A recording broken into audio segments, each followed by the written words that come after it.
大家好，今日係12月17號星期三。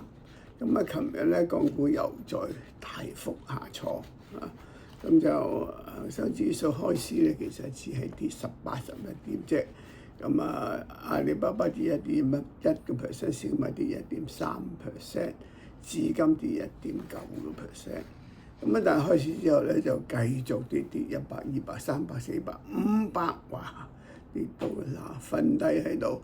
咁啊，阿里巴巴跌接近4%，友邦跌2.5%，小米跌3.2%，騰訊跌1.6%，港交所跌2.3%，中芯國際跌3.8%。咁就有啲股份逆市上升嘅就係二線嘅內房股，因為咧萬科同債權咧仍然喺度談判緊延遲還債1年咁啊。萬科升4.3%，融創升2.3%，佳兆業升2.8%。但係咧就黃金股跌啦，呢個山東黃金跌2.7%，紫金黃金跌4.8%，中國黃金跌1.4%。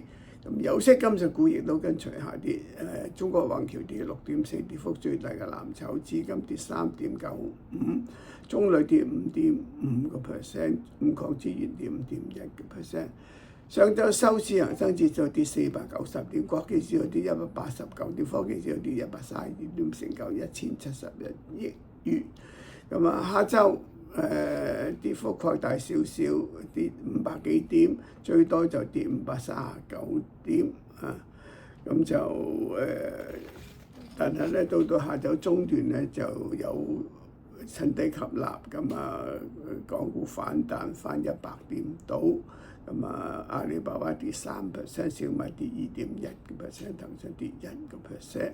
收市恒生指數跌393點，國企指數跌159點，科技指數跌96點，成交2105億元。